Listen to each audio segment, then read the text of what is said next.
Godson found a way to put me first as remarks. Well, he's enjoying, we need to see the face. Really. Well, what to say? From the last year, we had Pastor Sam here for about 6 weeks. I really enjoy having him outside of typing balloons. He did well. I can tell you that there is nothing. I'm drawing blanks here. Why? Because there is nothing that I can really find that will make it fun. Because whatever this man did, it was spot on. Our visitations together, where we did, he did it with unbelievable accuracy and not much mistakes, which brought this idea of me and Pastor Godson to try to a little bit pinch conference to have Pastor Sam here. And somehow they heard us, and also Pastor Ida, and we have him.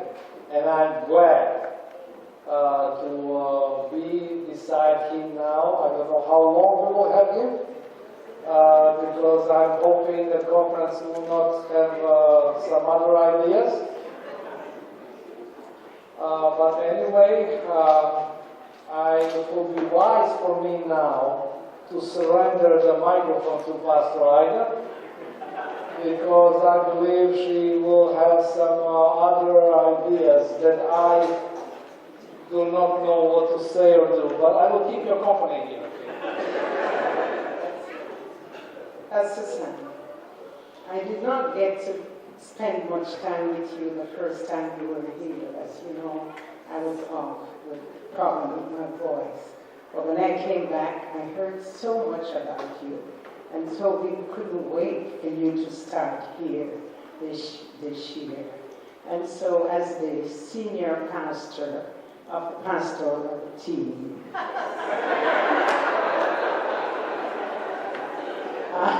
I take it as a great pleasure and a wonderful privilege to welcome you to Willowdale. Now, if there's one thing that I want you to take away from this evening's welcome, one word is self-care. So while you work hard, pray hard, preach hard, I want you to take care of yourself. Reason, if you do not take care of yourself, there's no one else that will do that for you.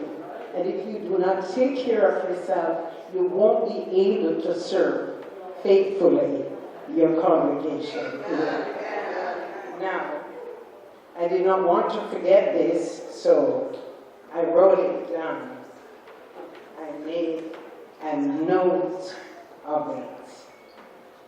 Yes, I've seen that you're here for a short time and you're adjusting quite well to the congregation.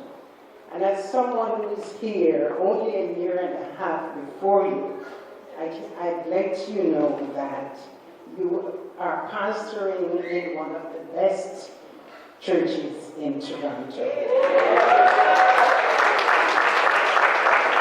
I can assure you, I've worked in other churches before, and I can assure you that this is a perfect place for you to begin your pastoral ministry. And I say that only because I am here. That's not true. I'm just joking. You have all kinds of resources here that you will need, and they are available for you at your fingertips. Pastor Jake, for example. Okay. You have us as teammates as well as the multicultural congregation here at Willowdale. And of course, you must know that we are willing to learn from you as well. I told you about self-care, and I would like to say now that if you ever experience trials, I invite you to walk in the footsteps of Moses. You know some of the trials that he encountered as God is preparing him for ministry. And so I want you to know that trials prepare preachers for success as shepherds. So it's good also for you to take to heart the fact that in order for you to lead souls to the life-giving fountain, you, the pastor, you, the preacher, must first drink at the fountain yourself. Remember that you cannot lead on empty. And then, if you ever feel that you're suffering any kinds of hardship here at this church, while you use the band-aid that the Pathfinders presented to you, I want you to visit the workshop of the Apostle Paul. Ellen White mentioned in the book Pastoral Ministry, chapter 3, says that although he was feeble in health, he labored during the day in serving the cause of Christ, and then toiled a large share of the night, and frequently all night, that he might make provision for his own and others' necessity. So I encourage you, Pastor Sam, to keep on displaying your cheerful, buoyant, courteous, compassionate traits of character, and may God's peace be on you. This is our wish for you as I welcome you to this awesome congregation, Riverdale. God bless you.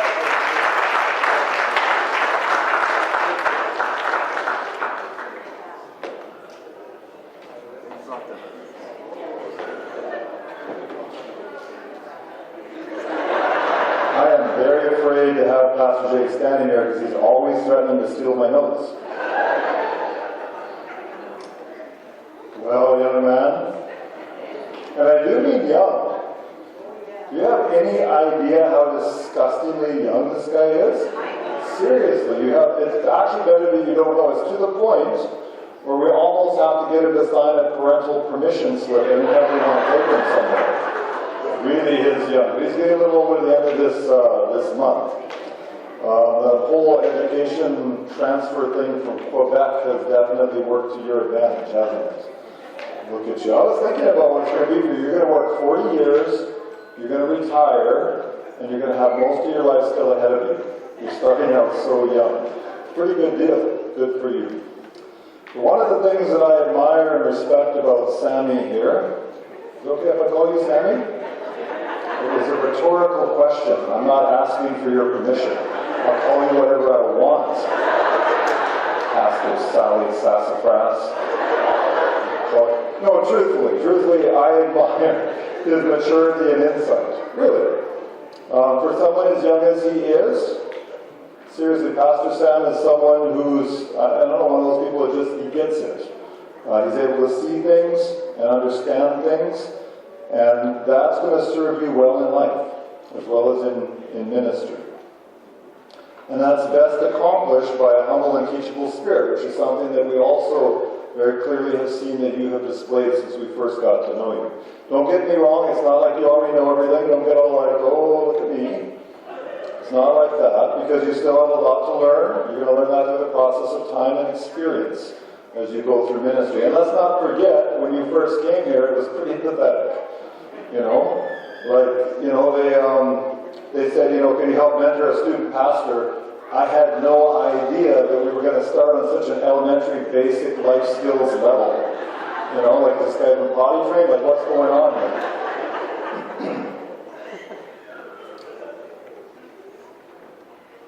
So, here was this poor little chump, didn't even know the life basics, didn't even know, for crying out loud, how to tie up a balloon.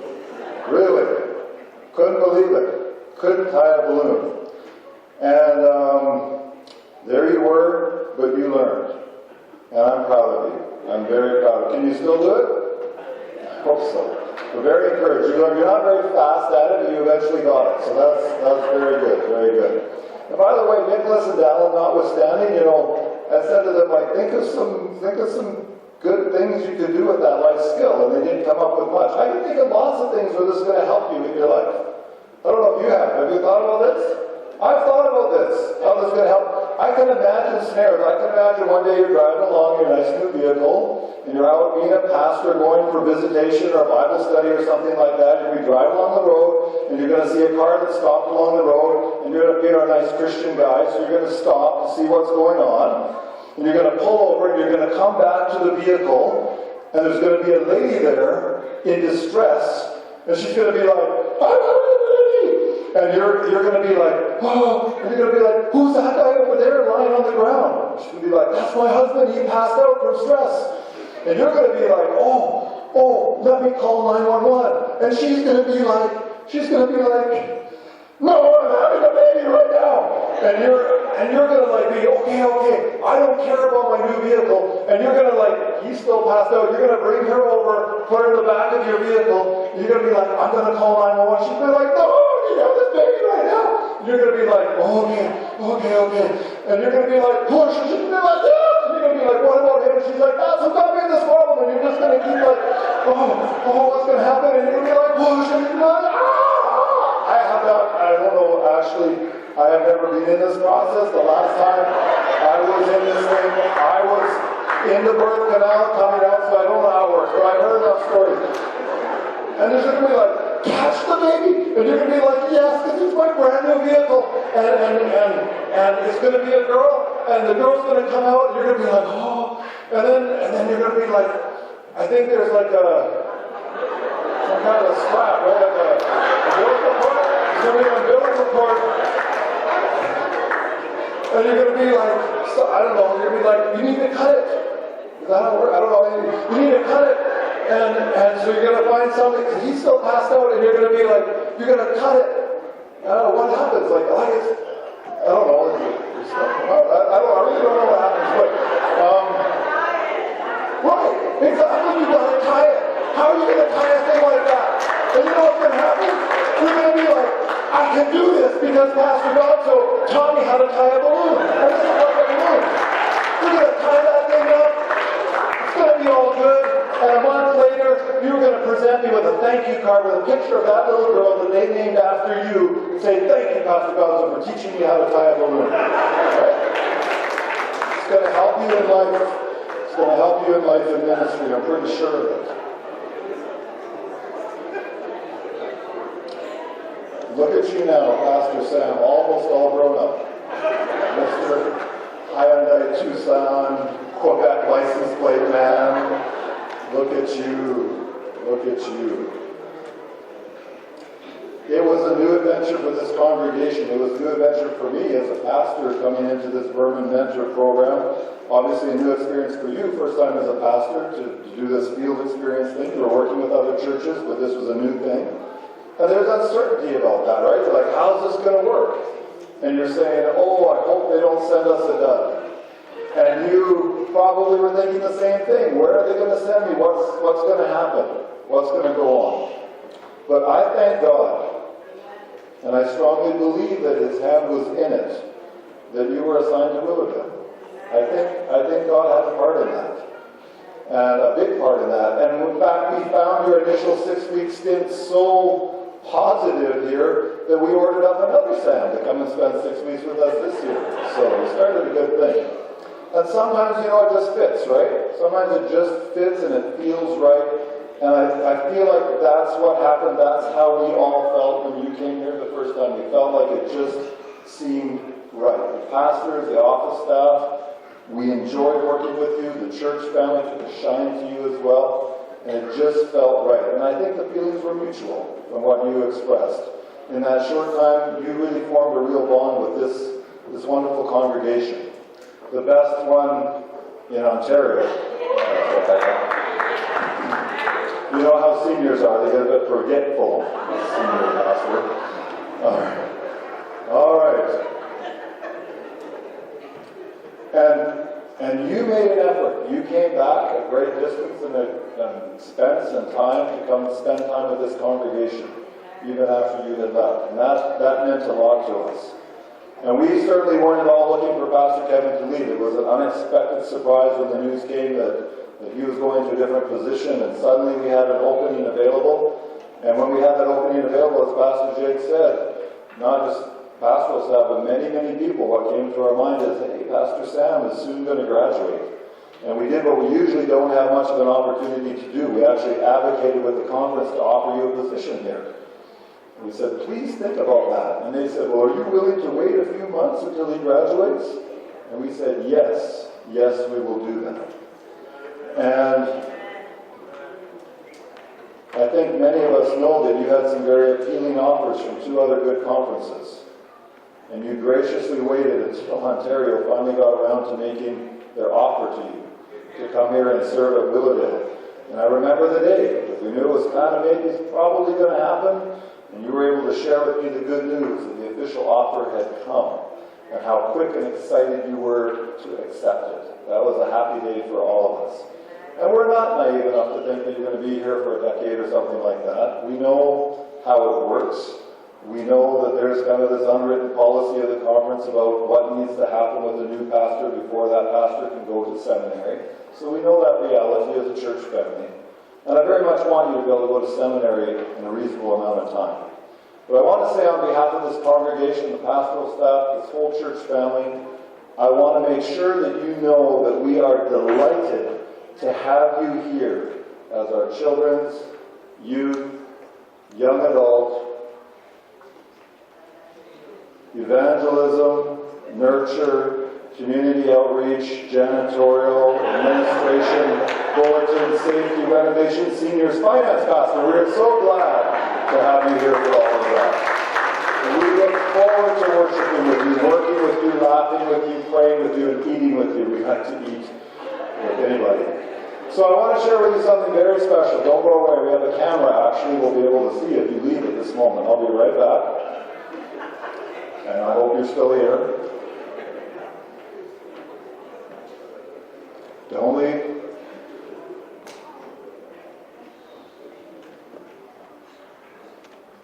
So I have to thank your mom for this.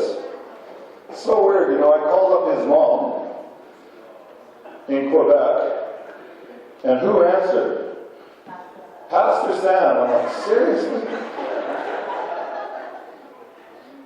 And then the other day, I got a call from Quebec, since your number is still Quebec, and I thought it was you, and it was your mom.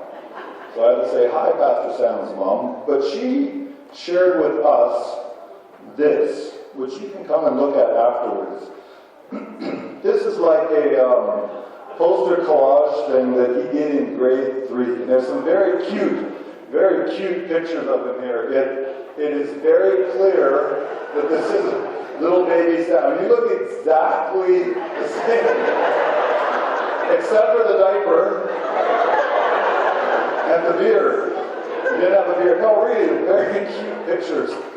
But I want to share this with you, and from the perspective of, I don't want to wreck it, thinking of how God leads in our lives. And this is a very cool thing that I very much thank you for sharing with us. It's interesting that on this little thing about his life, he put all these flags of different countries. And look at how this connects with Willowdale. This was back when he was in grade 3, which was not long ago. He's got a flag for Austria, Barbados. We've got some Bajans here. Belgium, Canada, Colombia, Guyana. We got some Guyanese here. Grenada, Ghana, India, Italy, Jamaica, Lesotho, which is interesting because did you not, right before you came here, go and do an evangelistic series in Lesotho? Like, this is not a big country. And you had that flag on here from grade 3. I think that's pretty cool. And what else have we got? Nigeria, Philippines, South Africa. Yeah, usually the Filipinos are a little more excited about that. Sri Lanka, of course. Turkey, Trinidad and Tobago. Yeah. United States, United Kingdom, and you've even drawn some in here of Korea and Ethiopia and France. How interesting what you put. And look where God has brought you, to a church of people from over 60 different countries. It's always interesting when someone who's in grade 3, reflects back on their life and tells you, I just found this cute, so let me read this. Just bear with me and then I'm done. Hi, my name is Samuel, and you are about to find out my life. I was born in Canada, just like both of my sisters. Is that true? Yeah, you got it wrong. My sisters are Natasha and Virginie, which are here, right? Wave. All right. Both my parents were born in Sri Lanka when I was a 9-month-old baby. You have to go by months when you're only in grade 3, because it's not a lot. When I was a 9-month-old baby, I went to visit my grandmother. A while later, I got sick and went to the hospital. This is going to be a theme. And stayed there for 10 days. When I got better, I enjoyed my first summer in Sri Lanka. It was time to go back to Canada. Before we went to Canada, we went to 2 more countries, Germany and Holland. We stayed for a week in each country, and then we went to Canada. So we went to Sri Lanka. He was in the hospital. Next little bullet. A few months later, I had an accident. I was at home trying to play basketball. Instead of holding the ball, I was standing on it and fell. I was rushed to the hospital by the ambulance. I found out I passed out, but my parents found me playing in the hospital and I was back to normal again. Yeah. After the ball incident, I went to London with my parents, leaving my sisters at my uncle's house. I went to London because it was my mom's sister's wedding. A few years later, I turned 3. So we're just moving right along here. And started to go to church. This is interesting. I also went to Sunday school. At the age of 4, I went to kindergarten. After graduating from kindergarten, I came to Northview Elementary, which is now Jubilee Elementary. You remembering all of this? Now I go to church in West Island. It's called the United Pentecostal Church. I still go to Sunday school and I am part of the choir. Was this a Christian school or a public school? It's a public school, so look at what he's writing about his life when he was in grade 3. During the week I go to school. On Wednesday evenings I go to choir practice and kids' church. I also go to church on Sundays.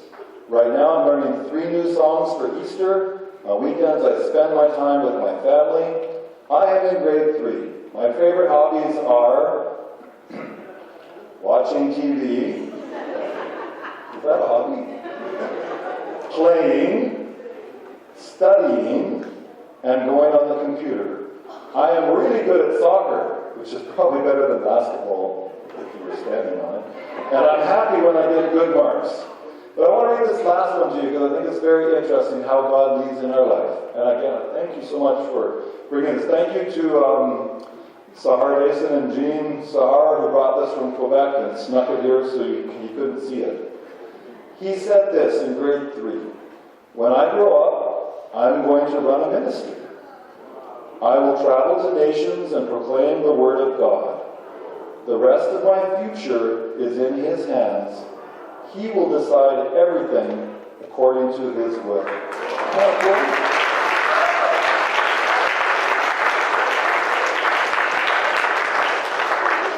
We need this, so you can have this somewhere so you can come up and look at that if you would like to. I believe that what you said when you're in grade 3 is true. I don't know what all God has in mind for you. Of course, only he knows that, but I believe this is part of his will.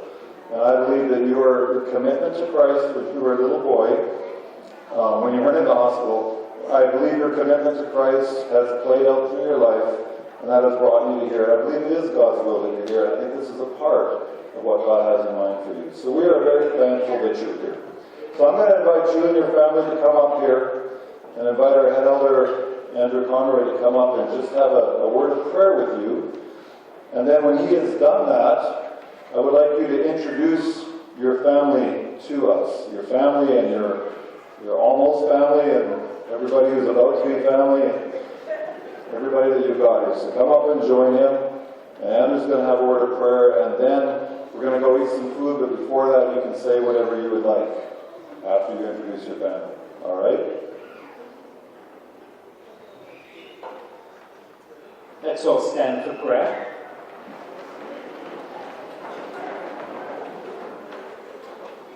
Let's bow our heads.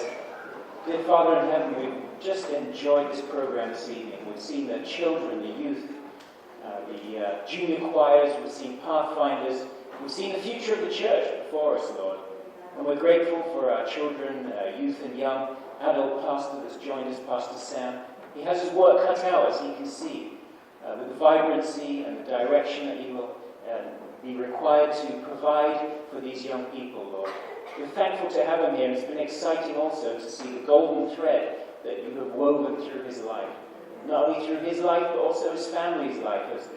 As we listen to the stories of how they arrived in this church, in this denomination even, we're thankful that your hand has been heavily upon this family. So we are grateful. We have had a sense of perhaps the joy that will be ours in heaven when we unite for eternity, never to be disrupted again, but to have one eternal time with you and with each other. But in the meantime, I pray for Pastor Sam. I pray that you give him wisdom and discernment in all that he does. You will give him strength. You will be very real to him and guide him. But already we have seen him working hard upon his heart, and he's been responding even from a very young boy. So we are honored to have him here. We're very grateful, and we pray that we will support him, that we will be a source of strength for him also, as we move forward, moving your kingdom forward. There is a world of darkness that needs your penetrating light, and we just ask that as a church, united and moving forward under the guidance of our pastoral team, that this church will know the joy of seeing our ranks grow as individuals come to know you personally. So thank you, Lord. We've had a wonderful time. We can move from this place to the youth hall shortly and enjoy some wonderful refreshments, and we ask your blessing upon those as well. So we leave all in your hands, knowing that you will guide us, that you live in us, and that you will one day redeem us as you come in the clouds of glory. We pray all this in Jesus' name. Amen.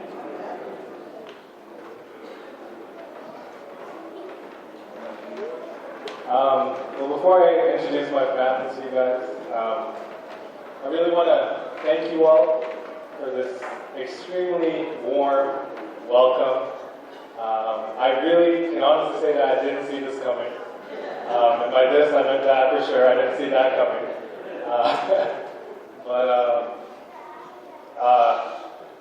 I'm at a loss for words. I'm overwhelmed with emotion, with just happiness, with a lot of feelings of being here. And I just want to thank you all for this welcome. I want to introduce you to my beautiful, beautiful family. Here we have my beautiful mom. Her name is Vidya. And her wonderful stern husband there is my father, Kamal Nation Sinanena. Really the reason that I'm here today, literally. And then we have my oldest sister, Natasha. My other older sister, Natasha's the oldest, Virginie. And then we have Shima, who is Natasha's husband-to-be in October. Virginie does have someone. She's also engaged. He couldn't come here today. His name is Devon. He's a police officer. And he wasn't able to come today, but he does send his regards to Willowdale. I'll keep this short. I'll really keep this short. I told you all this when I first came last year, when I did my 6-week practicum. At the end of my 6-week practicum, I said that you all really affirmed my call to ministry. It was after those 6 weeks where I really knew that God had called me to be a pastor. Because I don't think my highlight was ministering to you. That wasn't the highlight of my practicum. The highlight of my practicum here was being ministered by all. And you all really just took me in and took care of me and invited me back even after the practicum. You know, never ceased to tell me how much you love and appreciate me. And that really showed me what kind of church family Willowdale really is. And it really left a mark on my heart.